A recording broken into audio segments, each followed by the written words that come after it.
जानते हैं प्रभु यदि आपको सब कुछ बताएं, आपको जो करना, अगर प्रभु आपको सब बताए तो आपका मन तैयार नहीं होगा। आपका मन बहुत ही छोटा है और उसकी योजना बहुत बड़ी है। आपका मन जो सोच भी नहीं सकता, उसके पास उससे भी बढ़कर योजनाएं हैं, क्योंकि उसकी योजनाएं प्रभु के साइज की है।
इफिसियों अध्याय 2 वचन 10, क्योंकि हम उसके बनाए हुए हैं और यीशु मसीह में उन भले कामों के लिए सृजे गए जिन्हें परमेश्वर ने पहले से हमारे करने के लिए तैयार किया है। आप कहेंगे यहाँ पर जगत की उत्पत्ति की पहले की बात कहाँ है?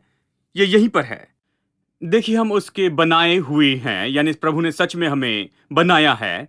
हमें नया बनाने के बारे में कहता है, नया जन्म। आत्मा में जो हमने नया जन्म पाया है, उसके बनाए हुए यीशु मसीह में बनाए गए। इसलिए मैंने कहा नया जन्म, भले कामों के लिए जो प्रभु ने पहले से नियुक्त किए हैं। देखिए, बनाए गए हैं, लेकिन मैं ये कहता हूं कि हम केवल ऐसे ही नहीं बनाए गए हैं, लेकिन भले कामों के लिए सृजे गए ताकि हम भले काम कर सके। भले काम, ये कहता है प्रभु ने ये भले काम तैयार किए हैं, और ये भले काम पहले से ही तैयार किए हैं। यहां पर साधारण शब्द नहीं है ये। यदि मैं कहूं पहले से, इसका मतलब है कल, पिछले साल या 53 साल के पहले। मेरी उम्र इतनी ही है। ये 60 साल नहीं हो सकता है। ये नहीं कह सकते 60 साल पहले, यानी मेरे संबंध में ये मेरी उम्र से ज्यादा नहीं हो सकता है। ठीक है, इसीलिए जब प्रभु कहता है पहले, ये कुछ अलग है जिसका मतलब है जगत की उत्पत्ति के पहले से, सब कुछ बनाने के पहले से ही वो वहां था। इसीलिए जब प्रभु कहता है कि हम मसीह यीशु में भले कामों के लिए बनाए गए हैं, भले कामों के लिए जो प्रभु ने पहले से तैयार किए हैं जगत की उत्पत्ति के पहले से, जिसे प्रभु ने पहले से तैयार किए हैं कि हम उसमें चले। ये पहले मुझे समझने के लिए काफी है। ये मेरे लिए काफी है कि मैं समझूं प्रभु के लिए पहले का मतलब इसके पहले की कुछ हो, क्योंकि वो प्रभु है, वो पहले से था। तो जब वो कहता है पहले, तो इसका मतलब ये है कि अनंत काल के भूतकाल में और अनंत काल के प्रभु के बारे में बताता है, जो अनंत काल के भूतकाल से है और मेरे बारे में वो घोषित करता है जो काम मुझे नया जन्म पाने के बाद में विश्वासी के रूप में करने हैं। और एम्प्लीफाइड बाइबल कहती है कि वो मार्ग तो बन चुका है, मार्ग प्रभु के द्वारा बनाए गए हैं, प्रभु के द्वारा तैयार किए गए हैं। मार्ग तो बहुत ही महत्वपूर्ण है। मार्ग ही वो रास्ता है जो मुझे लेना है, जिस पर मुझे चलना है। ये मार्ग जिसके पीछे मुझे चलना है ताकि उन भले कामों को करूं जो प्रभु ने मेरे लिए पहले से तैयार किए हैं, मेरे लिए नियुक्त किए हैं। आमेन। तो ये उनमें से एक बात है जो पहले से ही थी। देखिए, परमेश्वर ने मुझे मसीह यीशु में मुझे आशीष दी है। केवल आशीष ही नहीं दी, लेकिन भले काम मेरे लिए पहले नियुक्त किए हैं जो मुझे करने हैं पहले से ही, और मेरे लिए मार्ग तैयार करके रखा है ताकि मैं उन मार्गों पर चल सकूं जो प्रभु ने मेरे लिए तैयार कर रखे हैं। ये मेरा काम नहीं है। यदि आज मैं आपको बताना चाहूं, ये मेरा काम नहीं है कि मैं अपना मार्ग तैयार करूं। ये मेरा काम नहीं है कि मैं कौन से रास्ते पर जाना चाहता हूं ये मैं चुन लूं, या जीवन में आगे क्या करूंगा ये सब योजना बनाऊं। ये मेरा काम नहीं है कि मैं अपने जीवन के लिए पूरी योजना बनाऊं। ये मेरा काम है कि मैं समझूं कि प्रभु के पास मेरे लिए क्या है और मैं उसमें चलूं जो प्रभु ने मेरे लिए तैयार किया है। इसमें बड़ा अंतर है कि मैं अपने जीवन की योजना बनाऊं या फिर प्रभु को समर्पित हो जाऊं ताकि प्रभु की इच्छा मेरे जीवन में पूरी हो और मैं उस मार्ग पर चलने लगूं जो प्रभु ने मेरे लिए तैयार करके रखे हैं ताकि मैं उसमें चल सकूं। आमीन। मैं इसलिए काम नहीं कर रहा हूं कि मैं खुद के लिए योजना बना सकूं। मैं जानता हूं कि पहले से योजना तैयार है, प्रभु ने तैयार रखा है, मार्ग तैयार है। मुझे क्या करना है? उसकी इच्छा को समझना और उसके उद्देश्य को समझना, उसकी अगुवाई में और निर्देश में चलना है और उस मार्ग पर चलना है, क्योंकि उस मार्ग में लाभ होता है, बाइबल कहती है। देखिए, हर मार्ग में लाभ नहीं होता है। हम काफी मार्गों पर चल चुके हैं, काफी मार्ग में जा चुके हैं और वो सूखे थे, वहां पर पानी भी नहीं था, वहां पर कुछ भी नहीं था, वो सूखा था, वो खतरनाक जगह थी। हम उस मार्ग से गए हैं क्योंकि हम नहीं जानते थे कि प्रभु की इच्छा को कैसे जाने। लेकिन जिस मार्ग में प्रभु अगुवाई करता है, शायद वहां हजारों खतरे हो, लेकिन मैं आपको बताऊं, वो आप पर नहीं आएंगे क्योंकि प्रभु आपके साथ है। आमीन। और आप हर एक चुनौती पर विजय पा सकेंगे क्योंकि वो जो सामर्थ है, आशीष ही वो सामर्थ है, आशीष वो योग्यता जो प्रभु आपको हर परिस्थिति में देता है, और वो उस मार्ग में उपलब्ध है, उस मार्ग में जो प्रभु ने हमारे लिए चुना है। मेरे साथ निकले इब्रानियों अध्याय 11 और वचन 8। विश्वासी से अब्राहम जब बुलाया गया तो आज्ञा मानकर ऐसी जगह के लिए निकला जिसे वो मिरास में लेने वाला था, तो भी निकल गया और ये न जानता था कि किधर जाता है। देखिए, जब अब्राहम को ऐसी जगह जाने के लिए कहा गया जो उसे बाद में मिलने वाली थी, अब भजन संहिता 67:12 कहता है, हम आग और जल से होकर गए लेकिन तू हमें धनी जगह पर लाता है। सब लोग कहे धनी जगह, जिसका मतलब है प्रभु की भरपूरी की जगह, प्रभु का अनुग्रह, प्रभु की कृपा, प्रभु की सामर्थ और प्रभु की बुद्धि और ये सब कुछ। ठीक है, धनी जगह मतलब केवल पैसा नहीं, आपके जीवन के हर एक क्षेत्र में संपन्न होना है। तू हमें संपन्न स्थान पर ले आया, ये कहता है। तो भजनकार जानता है कि संपन्न स्थान पर होना क्या है जो प्रभु ने तैयार किया। अब अब्राहम को प्रभु ने जब धनी जगह के लिए तैयार किया और उसके लिए उसने चुना और उससे बुलाया कि वो उस जगह पर जाए जो उसे विरासत में मिलने वाला है, बाइबल कहते हैं कि उसने आज्ञा मानी और चला गया। यही बातें मैं चाहता हूं कि आप ध्यान दें। उसने आज्ञा मानी और वो चला गया। उसने विश्वास का कदम उठाया और चला गया और वही किया जो प्रभु ने उसे करने के लिए कहा था, और उस स्थान पर चला गया जिसे प्रभु ने उसके लिए तैयार किया। हालांकि वो नहीं जानता था कि कहां जा रहा है। यही ये कहता है, वो नहीं जानता था कि कहां जा रहा है, पूरा विवरण नहीं जानता था, ये नहीं समझता था कि इसमें क्या शामिल है, लेकिन उसने विश्वास का कदम उठाया। अब मैंने ये पाया मेरे खुद के अनुभव से और बाइबल को पढ़ते हुए मैंने इस बात को जाना, और विश्वास के इन चरित्रों के बारे में पढ़कर मैंने पाया कि एक बात सच में ये बाइबल का विचार है कि प्रभु अपनी सारी योजना, उद्देश्य कभी हमारे बारे में पूरे प्रकट नहीं करता, बस एक बार में ही। वह हमेशा उन्हें विश्वास का कदम लेने के लिए कहता है और हर एक कदम पर वो अगले कदम के बारे में बताता है और इस तरह वो आगे ले जाता है, और वो चाहता है कि हम कदम ब कदम आगे बढ़े। हेलो। अब कुछ लोग कहेंगे, भाई अच्छा होता कि वो कोई बुक प्रिंट कर देता और हमारा नाम उसके ऊपर लिख देता, और कहता, ये देखो, जगत की उत्पत्ति के पहले से मैंने ये सब कुछ लिखा है, और ये भले काम है जो मेरी योजना है, ये मार्ग है, रास्ते है जिसे तुम्हें लेना होगा, ये सब कुछ यहाँ पर लिखे हैं, इससे लो और इसे चलो। यदि वो किताब आपको देता, जानते सबसे बड़ी समस्या होती, यदि वो आपको ये किताब देता तो आप बहुत चकित हो जाते, आप किसी भी तरीके से विश्वास नहीं करते, भरोसा नहीं कर पाएंगे। जानते हैं, प्रभु यदि आपको सब कुछ बताएं, आपको जो करना, अगर प्रभु आपको सब बताए तो आपका मन तैयार नहीं होगा। आपका मन बहुत ही छोटा है और उसकी योजना बहुत बड़ी है। आपका मन जो सोच भी नहीं सकता, उसके पास उससे भी बढ़कर योजनाएं हैं, क्योंकि उसकी योजनाएं प्रभु के साइज की है। हेलो। प्रभु के साइज का प्रोग्राम है, जानते हैं। उसके पास मेरे लिए प्रभु के साइज का प्रोग्राम है, उसके पास आपके लिए प्रभु के साइज का प्रोग्राम है। इसलिए मेरा मन अभी भी प्रभु के साइज का नहीं है, लेकिन मैं आपसे कहूं, हर दिन बेहतर होते जा रहा है, ये नया हो रहा है, ये हर दिन बढ़ते जा रहा है। और मैं आपको बताऊं, जैसे प्रतिदिन ये बढ़ते जाता है, जैसे छोटे बच्चे को आप दूध देते हैं, थोड़ा खाना देते हैं और फिर मांस देते हैं, और आप जानते हैं एक एक कदम बढ़ते हैं। पहले दिन आप उन्हें मांस नहीं खिला सकते हैं, क्योंकि आप चाहते हैं कि वो मजबूत हो, शक्तिशाली हो। प्रभु जानता है आप इसे नहीं पचा सकते, आप इसे नहीं समझ सकते हैं। तो वो क्या करता है? प्रभु जानता है कि हमारा मन तैयार नहीं है प्रभु की महान योजनाओं के लिए और प्रभु के महान उद्देश्य के लिए। यदि वो बस कहना शुरू करे उसकी योजना और उद्देश्य, तो हमारा मन उससे नहीं समझ सकता है। ये बिल्कुल बाइबल के जैसे है। मैं कितने साल से प्रचार कर रहा हूं। जानते, जब मैं बाइबल कॉलेज से बाहर आया तो सोचने लगा, ओ मेरे प्रचार तो 1 साल में ही खत्म हो जाएंगे। तो एक भाई ने किताब बताई, 1000 सर्मन आउटलाइन। कहा, सैम तुम 1000 बार प्रचार कर सकोगे। मैंने कहा, उसके बाद में क्या करूंगा? ये मेरी सबसे बड़ी चिंता थी। मैंने कहा, प्रभु एक दिन मेरे सारे संदेश खत्म हो जाएंगे, सारे संदेश खत्म होंगे, क्योंकि ये तो केवल एक ही किताब है और मुझे बस इसी में से सिखाना है।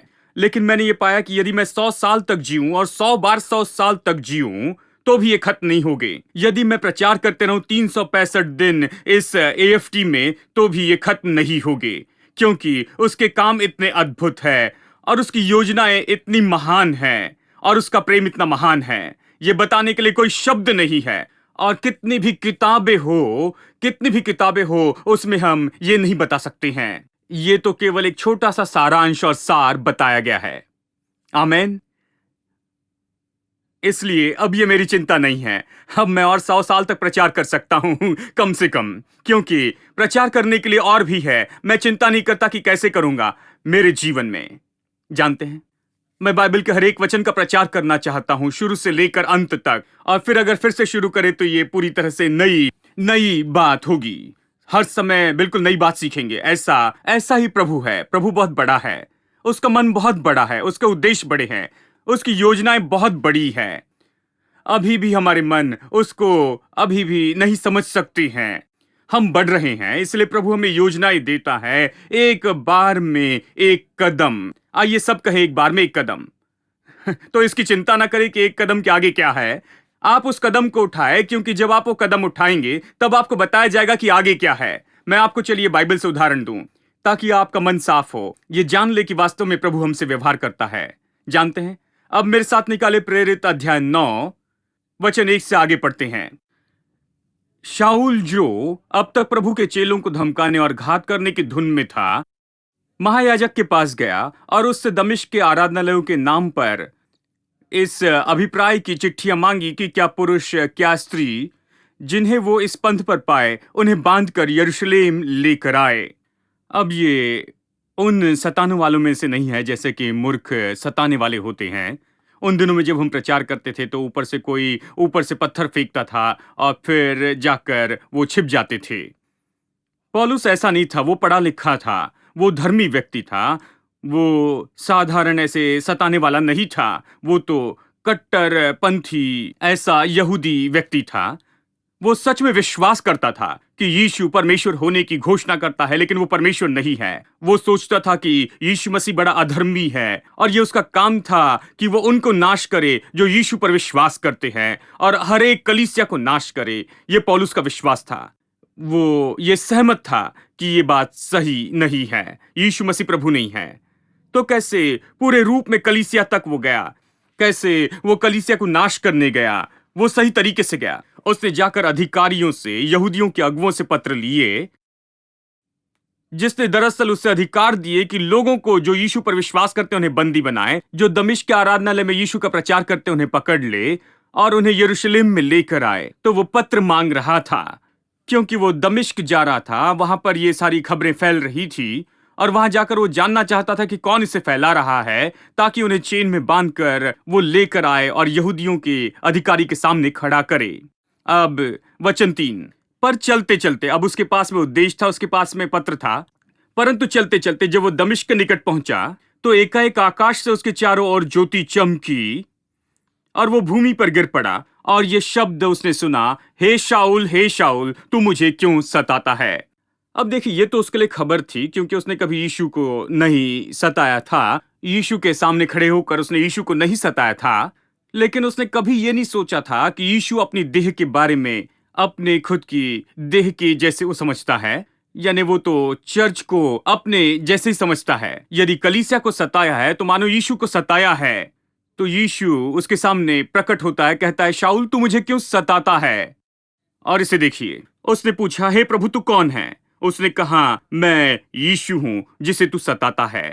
पहने पर लात मारना तेरे लिए कठिन है। यानी यीशु आकर खुद को प्रकट करता है। वो उससे पहले प्रभु कहता है। जिस समय वो देखता है तो जानता है कि यही प्रभु है। इस समय तक उसने विश्वास नहीं किया, वो सोचता था ये प्रभु नहीं है, वो अधर्मी है, परमेश्वर का पुत्र होने का दावा करता है, जो यहूदी कानून के अनुसार परमेश्वर की निंदा है, और इस तरह के व्यक्ति को पत्थरवा करके मार देना चाहिए। और वो इसके विरुद्ध में था। और जिस समय यीशु उससे बात करता है, उस एक पल में ये अच्छा पढ़ा लिखा व्यक्ति, काबिल व्यक्ति, बुद्धिमान व्यक्ति और ये सब कुछ एक पल में ही जब वो यीशु से मिलता है, बस उसी समय कुछ होता है। उसने यीशु के मुंह से ये शब्द सुने और तब उसे कुछ हुआ और वो उसे प्रभु कहने लगा। ये तो इस सच्चाई को मान लेना था कि मैं जानता हूं कि तू प्रभु है, इसी की तूने घोषणा की है, तूने घोषणा की है, मैं विश्वास करता हूं कि तू परमेश्वर का पुत्र है। एक ही पल में सब कुछ बदल गया। हम सोचते हैं कि सताने वाले तो बहुत ही कठोर लोग होते हैं, और आप जानते हैं कई बार प्रचारक आकर मुझसे कहते हैं, ओ वो बहुत ही कठोर है, वो बहुत ही बड़ा कलीसिया को सताने वाला है, जानते हैं ये और वो। लेकिन मैंने देखा है कि बड़े से बड़ा सताने वाला एक ही समय, एक ही पल में ऐसा पिघल जाता है। केवल एक ही मुलाकात यीशु के साथ में उससे बदल देती, उसका जीवन बदल देती है, प्रभु के पास लाती। ठीक है, अब वचन 6, वो कांपने लगा और वो चकित हो गया और उसने कहा, प्रभु तू क्या चाहता है कि मैं क्या करूं। अब देखिए, वो केवल उसे प्रभु ही नहीं कहता है, लेकिन वो कहता है मुझे क्या करना चाहिए। तू जो भी कहेगा मैं करूंगा, क्योंकि तू प्रभु है। अब मैं यहां पर हूं कि जो कुछ भी तू कहे उसे मैं करूं, तो मुझे बता कि मैं क्या करूं, उसने कहा। तब प्रभु ने उससे कहा, अब इसे सुनिए, यहीं पर हम मुद्दे पर आते हैं। उठकर नगर में जा और जो तुझे करना है वो तुझसे कहा जाएगा। अब शायद यीशु किताब घर में छोड़कर आया था पौलुस के बारे में। जगत के उत्पत्ति के पहले से परमेश्वर ने मार्ग तैयार किया, प्रभु ने भले काम तैयार किए हैं। पौलुस गलातियों में बताता है कि जब मैं मां की कोख में ही था तब से तूने मुझे पहले से कैसे चुन लिया है। लेकिन यही आखिरी बात नहीं थी, उसे तो सच में जगत की उत्पत्ति के पहले से ही चुन लिया गया था। लेकिन इस बात को मानता है कि वो तो मां की कोख में बनाए जाने के पहले ही चुन लिया गया था। वो मंजिल को यहां पर महसूस करता है कि परमेश्वर ने अपना हाथ उस पर रखा और उसे चुन लिया है, इसके पहले कि उसकी मां के गर्भ में वो आया। जानते हैं, वो ये जान जाता है। तो परमेश्वर ने उसके लिए जीवन तैयार किया था, भले काम तो उसके लिए तैयार थे। इफिसियों 2:10 कहता है तैयार किए गए थे, मार्ग तैयार किए गए थे। तो फिर वो उसे सब कुछ क्यों नहीं बता रहा था? अब तो उसे पा लिया था, अब वो तैयार था, जो भी कहेगा वो करेगा। वो कहता है जो भी तू कहेगा मैं करूंगा। मसीह लोगों को सताने वाला सबसे बड़ा व्यक्ति अब वहां पर खड़ा रहता है और कहता है जो कुछ भी तू कहे मैं करूंगा, बस उसे दे दो, बस वो किताब दे दो कि जगत की उत्पत्ति के पहले से मैंने लिखा है कि तुम्हें ये करना है। परमेश्वर ने ऐसा नहीं कहा, उसने कहा बस उठकर नगर में जा और तुझे जो कुछ भी करना है वो तुझे बताया जाएगा। और परमेश्वर ने दूसरे चेले को उसका पता बताया और कहा कि जाकर उससे मिल और ये सब। तो परमेश्वर इस तरह से काम करता है। वो कहता है नगर में जा और जो कुछ तुझे करना है बताया जाएगा। तू ये कदम उठा तो मैं अगला कदम उठाऊंगा। तू वहां जा और मैं तुझे बताऊंगा। तू वहां जा और मैं वहां किसी को भेजूंगा, वो तुझे बताएगा। देखिए, परमेश्वर ऐसे ही काम करता है। वो हमेशा एक कदम उठाने के लिए कहता है, एक समय एक कदम, सब लोग कहें एक समय एक कदम। लेकिन बात तो यह है कि इसके लिए मुश्किल होती है। ये एक कदम उठाने के लिए वो असफल होते हैं और इसलिए वो प्रतिज्ञा के देश में प्रवेश नहीं करते। जो प्रभु ने उनके लिए तैयार किया उसमें प्रवेश नहीं करते। एक बार फिर इस्राएली लोगों का उदाहरण देखिए, बड़ा उदाहरण है ये। उन्होंने कई कदम उठाए, वो सीमा पार करे, यरीहो नगर के पास आए। एक और कदम आगे बढ़ाते तो यरीहो में होते, ये सब पूरा होता, वो उसे ले लेते और ये उनके नाम से जाना जाता। लेकिन वो इससे नहीं कर पाए। ये एक कदम भी उनके लिए बहुत मुश्किल हो गया था। मैं आपको बताना चाहता हूं कि कई बार एक कदम भी इतना मुश्किल होता है क्योंकि ये विश्वास का कदम है। अगर मैं आपसे कहूं आप एक कदम आगे बढ़ाए तो आप बढ़ाएंगे क्योंकि आप नीचे झुककर इसे देखते हैं, जानते हैं आगे क्या है। विश्वास का कदम इस तरह से है। विश्वास का कदम यह है जब आप कदम आगे बढ़ाते और आपको पता नहीं कि यह कहां जा रहा है। आप नहीं जानते कि आगे क्या होने वाला है। विश्वास अनदेखी बातों के लिए किया जाता है। इब्रानियों अध्याय 11 वचन 1 कहता है, विश्वास अब आशा की वस्तुओं का निश्चय और अनदेखी वस्तुओं का प्रमाण है। तो विश्वास अनदेखी बातों के लिए है। यदि आप देखते हैं तो वो विश्वास नहीं है। हेलो, यदि आप देख सकते तो विश्वास नहीं। किसी ने कहा मैं चंगा हो जाऊंगा तो विश्वास करूंगा, लेकिन यदि आप चंगे हैं तो आपको विश्वास की जरूरत नहीं है। आप बीमार हैं तो विश्वास चाहिए, लेकिन जब चंगे हैं तो विश्वास की जरूरत नहीं है। यदि कल आप मुझसे पूछते थे कि आप विश्वास करते कि कल चर्च जाएंगे, मैं कहता विश्वास करता हूं कि कल चर्च जाऊंगा। ये समझ सकते हैं। और यदि आज आकर आप मुझसे पूछते हैं कि आप विश्वास करते कि आप चर्च में जाएंगे, जबकि आप मेरे सामने खड़े हैं, आपको विश्वास नहीं करना है कि मैं यहां पर हूं। मुझे खड़े होकर नहीं कहना है कि विश्वास करो पास्टर सैम चेलोदरे यहां है। नहीं, सब देख सकते हैं। यदि किसी को कोई शक है तो आकर मुझे छू ले। क्या मैं आदमी हूं या भूत हूं, देखें, जानते हैं। लेकिन जब प्रभु की बात आती है, वो कहता है, इब्रानियों 11:6 में कहता है कि जो प्रभु के पास आता है वो विश्वास करे कि वो है। क्यों विश्वास करे कि वो है? और वो अपने खोजने वाले को प्रतिफल देता है। क्यों ये कहता है जब प्रभु की बात हो तो विश्वास करना है कि वो है? क्यों मैं ये कहता हूं कि प्रभु हमारे बीच में है, विश्वास कीजिए? क्योंकि उसे नहीं देख सकते।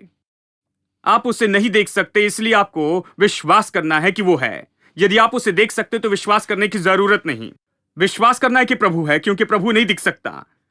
ठीक है, तो विश्वास अनदेखी बातों के लिए किया जाता है और इसलिए विश्वास का एक कदम भी लेना बहुत ही मुश्किल होता है, क्योंकि यह अनदेखी बातों के लिए होता है।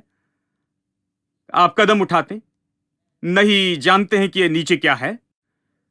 ये मानो उस व्यक्ति के जैसे जो कार चला रहा है, सोचता है क्या ये पुल मुझे संभालेगा जब मैं अपनी कार इस पर से ले जाऊंगा।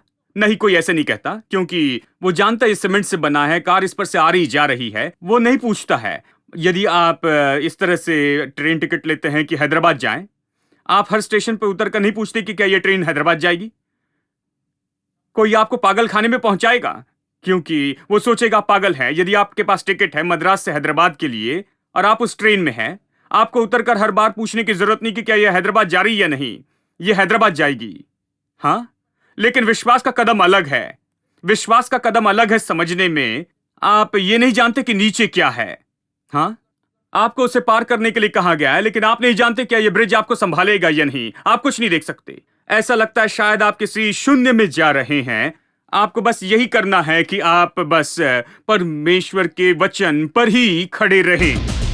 Threatening clouds may hide your vision for a while, and you may wonder if he hears you when you pray.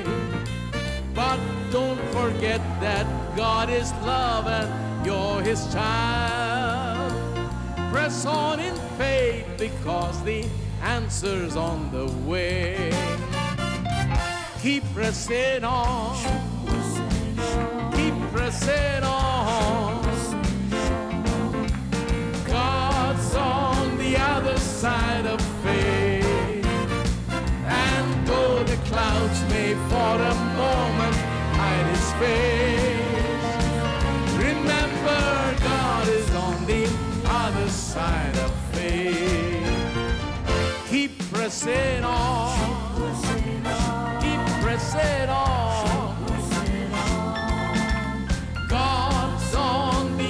Side of faith, and though the clouds may for a moment hide his face, remember God is on the other side of faith.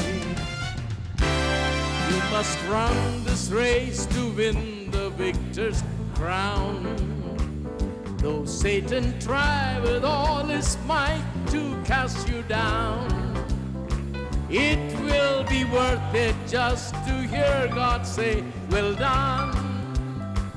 Press toward the prize that's on the other side of faith. Now you must run this race to win the victor's crown. Though Satan try with all his might to cast you down, it will be worth it just to hear God say, well done. Press toward the prize that's on the other side of faith. Keep pressing on. Keep pressing on. God's on the other side of faith. And though the clouds may for a moment hide his face, remember God is on the other side of faith. Keep pressing on. Keep pressing on. God's on the other side of faith. And though the clouds may for a moment hide his face, remember God is on the other side of faith. Keep pressing on. Keep pressing on. God's on the other side of faith. And though the clouds may for a moment hide his face, remember God is on the other side of faith. One more time. Keep pressing on. Keep pressing on. God's on the other side of faith. And though the clouds may for a moment hide his face, remember God is on the other side of faith. And though the clouds may for a moment hide his face, remember God is on the other side. God is on the other side. God is on the other side.